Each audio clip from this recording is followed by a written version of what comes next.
Olá, turma, tudo bem? Bora lá para mais um dia, né, da nossa leitura. Aliás, para mais um mês, né? Hoje começando aí dia 1º de março de 2023 e o Senhor vai renovando as nossas forças todos os dias. Amém? Então, hoje a gente começa aí o dia 3 dessa semana 9 e início do mês de março. Graças a Deus por isso. Números capítulo 11, 12 e 13 é o nosso texto de hoje. Então a gente começa o mês de março aí dentro do livro de Números, né? Continuando aí o livro de Números. Vamos orar e a gente vai começar já a leitura de hoje. Jesus, muito obrigado, Pai, por esse momento que o Senhor está nos dando aqui agora, onde nós podemos parar tudo que estamos fazendo e dedicarmos um tempo a estar com o Senhor, a estar com a palavra, a meditar nela, ler, Senhor, e esperar que o Teu Espírito Santo a cada dia, Senhor, nos ajude a compreender e a entender e a colocar em prática, Senhor, os ensinos que nós temos aprendido na palavra, aquilo que o Senhor tem nos ensinado todos os dias, Jesus. Nós queremos sim, Senhor, que isso seja uma verdade, um alicerce para a nossa vida espiritual, uma vivência realmente de acordo com os princípios da Tua palavra, para que cada dia mais, Senhor, nós vamos sendo moldados e transformados por essa palavra. Obrigada, Espírito Santo, pelos meus irmãos que estão aqui comigo, Jesus, por aquelas pessoas que têm decidido, Senhor, estar sim mergulhado na Tua palavra, que decidiram estar aqui conosco no dia a dia, Senhor, parando tudo, deixando tudo mesmo, Senhor, para estar contigo. Obrigada, Jesus, fortalece a nossa vida, que esse mês de março, Senhor, seja um mês totalmente diferente de todos os outros que nós já vivemos, porque nós temos decidido mergulhar mais profundo, mergulhar mais no Senhor, e nós cremos que o Senhor tem muito mais para nós, Pai. Obrigada, Espírito Santo, fica aqui conosco, ministra a nossa vida, o nosso espírito, nos ensinando a palavra mais uma vez. Amém. Amém, queridos, glória a Deus. Vamos lá? Então, Números capítulo 11, versículo 1 diz assim: Mas logo o povo começou a se queixar dos sofrimentos, e o Senhor ouviu a sua queixa. O Senhor ficou irado e fez cair fogo que queimou as extremidades do acampamento. O povo então clamou a Moisés, que orou ao Senhor, e o fogo se apagou. Por isso aquele lugar foi chamado de Taberá, porque o fogo do Senhor queimou no meio deles. Um grupo de estrangeiros que havia no meio deles estava com muita vontade de comer carne, e até os próprios israelitas voltaram a reclamar, dizendo: Ah, se tivéssemos carne para comer! Lembramos-nos dos peixes que comíamos de graça no Egito, além dos pepinos, dos melões, dos alhos silvestres, das cebolas e dos alhos. Mas agora não temos mais força, e todos os dias temos de comer este maná. O maná era como uma semente de coentro e tinha a aparência de resina da casca de uma árvore. Para apanhar o maná, o povo se espalhava pelo acampamento e recolhia o maná do chão, moía-o num moinho manual e o socava em pilões para fazer a farinha do maná. Depois cozinhava o maná e fazia bolos. O gosto do maná era parecido com o bolo amassado com azeite. Quando, à noite, descia o orvalho sobre o acampamento, caía junto o maná. Moisés ouviu o choro do povo. Cada família chorava na entrada da sua tenda. Então o Senhor ficou muito irado e Moisés também estava descontente com o povo. Moisés perguntou ao Senhor: Por que o Senhor me faz sofrer e não ajuda esse seu servo, colocando sobre os meus ombros a responsabilidade por todo esse povo? Por acaso eles são meus filhos? Por acaso sou o pai deles? Por que me pede para carregar o povo no colo, como uma babá carrega um recém-nascido, para levá-lo à terra que o Senhor prometeu sobre juramento aos seus antepassados? Onde vou conseguir carne para todo esse povo? Pois eles ficam se queixando a mim, dizendo: Dê-nos carne para comer. Sozinho não consigo cuidar de todo esse povo, pois a tarefa é pesada demais para mim.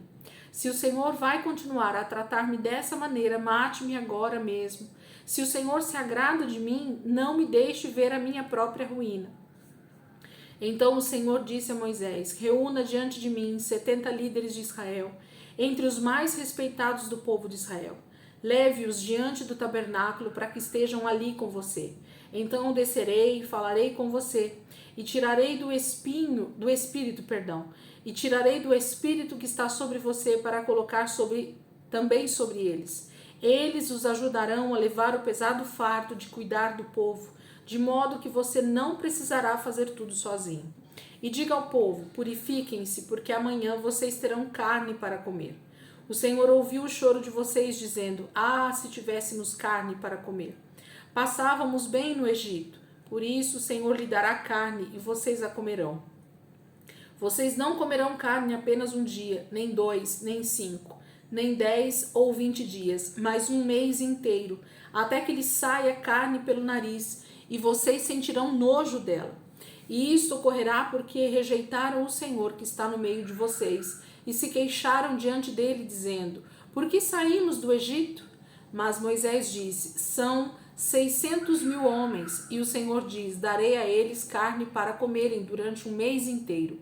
Se matássemos todos os nossos rebanhos de ovelhas e gado, ainda faltaria carne. Será que todos os peixes do mar poderiam alimentar essa gente? Então o Senhor disse a Moisés: será que o poder do Senhor é limitado?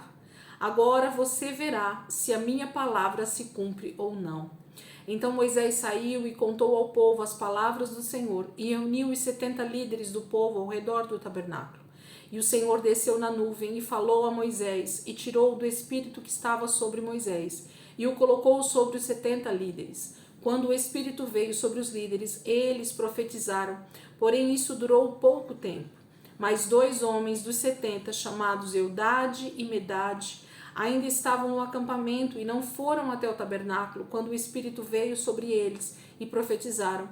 Então o jovem correu e contou a Moisés: Eldade e Medade estão profetizando no acampamento. Josué, filho de Num, que desde jovem era um dos ajudantes de Moisés, disse: Moisés, meu senhor, proíba os 2 de profetizarem. Mas Moisés respondeu: você está com ciúmes por causa de mim? Que bom seria se todo o povo do Senhor fosse profeta, e que o Senhor pusesse o seu espírito sobre eles. Então Moisés voltou ao acampamento junto com os líderes de Israel. E o Senhor mandou um vento que trouxe codornizes do lado do mar e os espalhou por todo o acampamento, à altura de 90 centímetros, em todas as direções, num raio de um dia de caminhada. Então o povo começou a recolher as codornizes durante todo aquele dia e a noite, e no dia seguinte, a pessoa que recolheu menos codornizes recolheu 10 barris. E o povo estendeu as codornizes para secar em volta do acampamento. Mas quando a carne ainda estava entre os seus dentes, a ira do Senhor acendeu-se contra o povo e os castigou com uma terrível epidemia que matou muita gente. Por isso chamaram aquele lugar de Atavá, porque ali foram enterrados os que tinham grande desejo de comer carne. De lá o povo viajou para Azerote, onde ficaram algum tempo. Capítulo 11 fala da primeira queixa, né? Na verdade, de uma das queixas dos israelitas a respeito de alimento, a respeito daquilo que eles gostariam de comer. E me chama a atenção particularmente olhar o que eles dizem no versículo 5, quando eles falam que eles lembram dos alimentos que eles comiam no Egito. E ali eles citam coisas que muito provavelmente eles não tinham acesso a isso. Isso fala de um sentimento, uma saudade de algo do mundo, do Egito, que você não tinha. Muitas pessoas, mesmo depois de se converterem, aceitarem Jesus, elas têm lembranças ou saudades de coisas no mundo que elas nem tinham acesso a isso, mas elas dizem, acham que tinham, né? E sentem saudade daquilo por simples vaidade, né? Por desejo de ter aquilo mais uma vez ou de poder, de alguma maneira, experimentar aquilo na sua vida. E eles citam, então, alimentos que muito provavelmente eles não tinham acesso, porque como escravos, eles tinham acesso a água e pão. Era o máximo que provavelmente esse povo, a maioria deles comia. Um ou outro pode ser que tinha acesso a algum outro tipo de alimentação, mas isso não era a maioria. Então essas lembranças do que eles comiam lá no Egito passa a ser uma coisa ilusória. E o Senhor havia dado para eles o melhor alimento durante essa caminhada, que era o maná.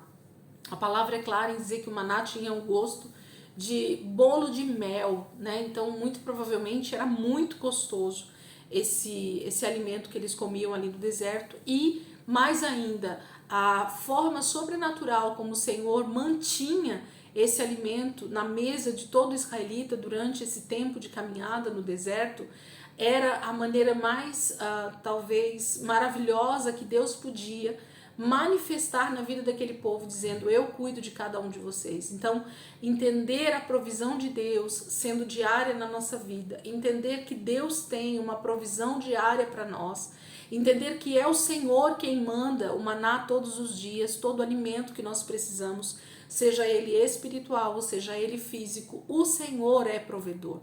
Ele é aquele que provê, que cuida dos seus filhos, né? Como filhos de Deus, nós precisamos entrar nesse nível de entendimento e de fé, entendendo que é o Senhor quem cuida de nós todos os dias. Mas o Senhor ouve o clamor desse povo, como todas as outras vezes, mostrando que a sua misericórdia e o seu amor para com eles era muito grande, e ele envia codornizes então para eles, para que eles se fartassem disso.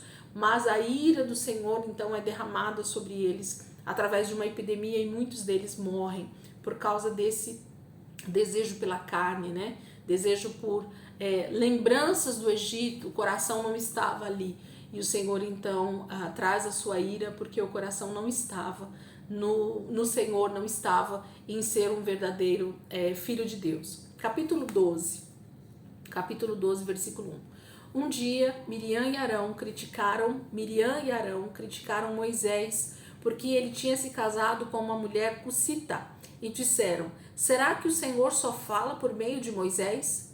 Ele também não tem falado por meio de nós? E o Senhor ouviu isso. Ora, Moisés era um homem muito manso, mais do que qualquer outro homem que havia na terra. Imediatamente o Senhor disse a Moisés, a Arão e a Miriam: vocês três venham até o tabernáculo. E os três foram para lá. Então o Senhor desceu numa coluna de nuvem, ficou na entrada do tabernáculo e chamou Arão e Miriam. Quando ambos se apresentaram, ele disse: ouçam as minhas palavras. Quando há um profeta entre vocês, eu, o Senhor, me revelo a ele por meio de visões e falo com ele em sonhos. Não é assim, porém, com o meu servo Moisés, que é fiel em toda a minha casa. Com ele falo face a face, claramente, e não por meio de figuras. E ele chegou a ver a forma do Senhor. Por que não tiveram medo em criticar o meu servo Moisés? E a ira do Senhor se acendeu contra eles, e ele se retirou. Enquanto a nuvem saía de cima do tabernáculo, Miriam de repente ficou com lepra e com a pele branca como a neve. Quando Arão viu que Miriam estava com lepra, disse a Moisés: por favor, meu senhor, não nos castigue por causa deste pecado. De fato, fomos tolos e pecamos. Não deixe que Miriam seja como um feto abortado que nasce com a metade do corpo destruído. Então Moisés clamou ao Senhor: ó Deus, eu peço que a cure. E o Senhor respondeu a Moisés: se o pai dela tivesse cuspido no rosto dela, ela não estaria contaminada durante 7 dias. Então que Miriam fique isolada fora do acampamento por 7 dias e depois poderá voltar. Dessa forma puseram Miriam para fora do acampamento por 1 semana, e o povo não partiu enquanto ela não foi trazida de volta. Depois disso partiram de Azerote e foram para o deserto de Parã, onde acamparam.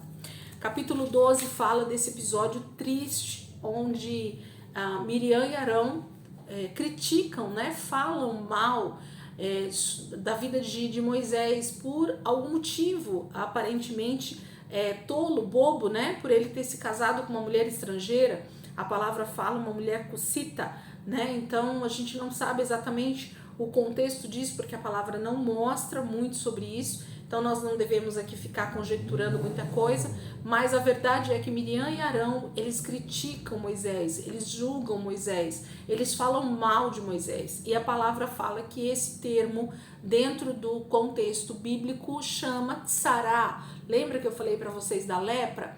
A lepra dentro do acampamento de Israel tinha mais a ver com um pecado a ser revelado pelo Senhor para não se tornar algo escondido, e também para se tornar exemplo para os outros, para que ninguém tivesse esse tipo de atitude, para que as pessoas temessem a Deus. e não então tivessem esse tipo de atitude no meio do acampamento. E então instantaneamente Miriam se torna leprosa e ela então é colocada dentro da lei, né, sendo retirada do acampamento. Para fora do acampamento ela ficou durante 7 dias até que ela se arrependesse e ela fosse então livre da lepra, né, e voltasse a ter a sua pele normal e pudesse retornar para o acampamento. A lepra ela tinha esse dever de trazer um arrependimento para o pecador. Se ele se arrependesse, o Senhor então curava aquela enfermidade, a lepra, né, da pele. Se a pessoa não se arrependia, infelizmente, provavelmente ela morreria por causa da lepra que ia aumentando no seu corpo até se tornar uma doença extremamente mortal. Então Miriam experimenta, né, na sua própria pele, esse é o termo, a tsará, né, o falar mal sobre alguém, e o próprio Moisés então é obrigado a interceder por Miriam e Arão para que eles não morram naquele momento. Capítulo 13, versículo 1 diz assim: E o Senhor disse a Moisés: Envie alguns espiões para a terra de Canaã, terra que estou dando aos israelitas. Você deve enviar um líder de cada tribo dos seus antepassados. Moisés fez conforme a ordem do Senhor e os enviou do deserto de Parã. Todos eram líderes das tribos do povo de Israel. Todos eram líderes das tribos do povo de Israel. São estes os seus nomes: Samuá, filho de Zacur, da tribo de Ruben; Safete, filho de Ori, da tribo de Simeão; Calebe, filho de Jefoné, da tribo de Judá; Geal, filho de José, da tribo de Issacar; Oséias, filho de Num, da tribo de Efraim; Paute, filho de Rafu, da tribo de Benjamim; Gadiel, filho de Sode, da tribo de Zebulon; Gade, filho de Susi, da tribo de José, isto é, da tribo de Manassés; Amiel, filho de Gemali, da tribo de Dan; Setur, filho de Micael, da tribo de Asser; Nabi, filho de Vofsi, da tribo de Naphtali; Iguel, filho de Maqui, da tribo de Gade. São esses os nomes dos homens que Moisés enviou para espionar a terra. Foi nessa época que Moisés mudou o nome de Oséias, filho de Num, para Josué. Moisés enviou os espiões para a terra de Canaã com as seguintes instruções: vão para o norte até o Negueb e atravessem as montanhas, voltando com informações sobre a terra. Vejam também como é o povo que mora lá, se é forte ou fraco, se são muitos ou poucos. Vejam também se a terra em que habitam é fértil ou não, se as cidades em que vivem são acampamentos ou se são fortificadas, se a terra é rica ou pobre e se existem muitas árvores ou não. Sejam corajosos e tragam algum fruto da terra. Era a época da colheita das uvas. Eles subiram e observaram a terra desde o deserto de Zin até Reob, que fica próximo de Amate. A caminho do norte, passaram pelo Negueb e chegaram a Hebron, onde viviam as famílias de Aimã, Sessai e Talmai, descendentes de Enaque. A propósito, Hebron era muito antiga e foi fundada 7 anos antes de Zoan, no Egito. Depois chegaram até o vale de Escol, onde apanharam um cacho de uvas tão grande que foram necessários 2 homens para carregá-lo, pendurado numa vara. Colheram também romãs e figos. Esse lugar foi chamado de Vale de Escol, por causa do cacho de uvas que os israelitas cortaram ali. Ao fim de 40 dias, voltaram de espionar a terra e fizeram um relatório a Moisés, a Arão e a todo o povo de Israel que estava no deserto de Parã, em Cádiz, e mostraram os frutos da terra. Este foi o relatório que fizeram a Moisés.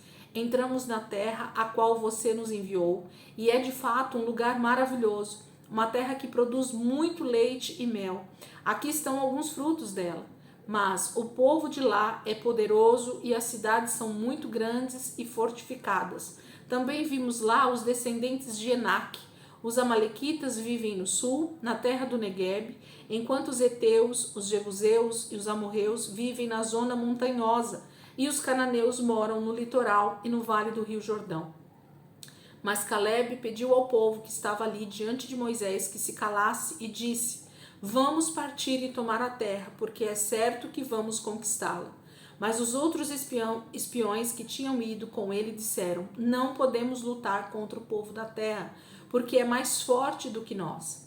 E espalharam notícias negativas entre os israelitas acerca daquela terra. E eles disseram: a terra que acabamos de ver não produz o suficiente nem para alimentar os próprios moradores.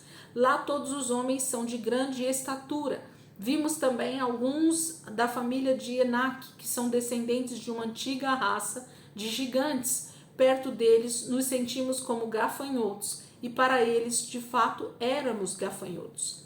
Então, capítulo 13 é esse incidente vergonhoso, né, para os 10, né, esses 10 líderes das tribos de Israel, que infelizmente não acataram a palavra do Senhor, né? Eles tinham uma palavra desde o momento em que eles foram libertos do Egito, de que o Senhor os daria para eles a terra que mana leite e mel. Essa era a promessa do próprio Deus. E eles tinham isso muito forte dentro deles quando eles saíram do Egito. Era uma palavra que deveria ser dita insistentemente para eles mesmos, né? Então, quando nós não proferimos a palavra, quando nós não oramos a palavra, quando nós não falamos a palavra para nós mesmos, para que essa palavra vai sendo enraizada em nós e no momento certo ela produza fé para compreender a verdade de Deus, a gente tem esse problema desses 10 espias, que simplesmente olharam as circunstâncias. Isso é um problema sério para qualquer filho de Deus. Quando nós olhamos muito mais as circunstâncias e olhamos menos para a palavra, menos para a verdade de Deus, então isso quer dizer que nós infelizmente não entendemos a qual Deus nós temos servido, de quem somos filhos, quem é que tem nos libertado do Egito, quem é que disse que nos direcionou para Canaã. Então esse povo precisava ainda desse despertamento, ou desse entendimento do que Deus estava fazendo com eles. E infelizmente eles aqui demonstraram claramente de que eles ainda não tinham entendido o propósito do Senhor para a vida deles. E somente Caleb, né, e Josué, que são esses dois espiões que falam de forma contrária, né, a respeito da terra. Na verdade, Caleb, né, é incisivo aqui no versículo 30, pedindo para eles pararem e crerem, né, que o Senhor daria a terra para eles, porque era o Senhor quem tinha prometido. Mas o restante espalhou notícias negativas a respeito da terra, e nós vamos ver amanhã que infelizmente isso traz uma derrota já para esse povo que está aqui ouvindo essas palavras negativas dos 10 espiões, e isso traz uma consequência muito séria para esses homens que estão aqui nesse momento e que creem nessa palavra negativa e que não dão ouvidos a Caleb, que não dão ouvidos aos líderes de Deus ali naquele momento, que estão trazendo uma palavra de fé, de encorajamento, mas eles preferem olhar de forma negativa, se esquecendo de quem havia prometido a conquista da terra de Canaã. Amém?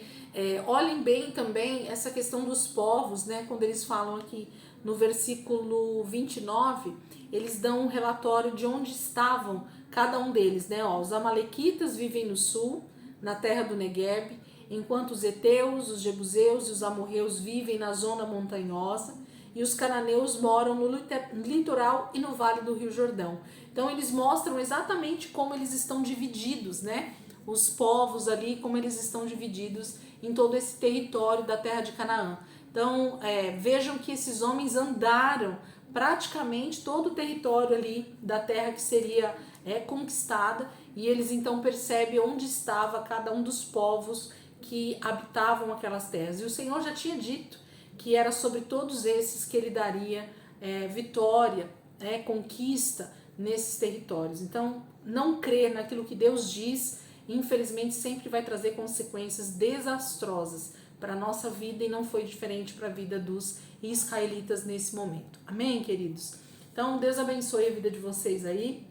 A partir de hoje, né, a gente vai fazer só a leitura. Eu queria que vocês continuassem aí, né, no período que vocês têm aí de tempo com o Senhor, continuassem com a oração, continuassem com a meditação na palavra, continuassem aí buscando ao Senhor com intensidade, porque eu tenho certeza que o Espírito Santo vai continuar de forma maravilhosa ministrando nossa vida cada dia mais através da leitura bíblica desse ano. Amém? Deus abençoe a vida de vocês e amanhã, se Deus quiser, a gente está aqui continuando a nossa leitura para a glória do Senhor. Amém? Deus abençoe.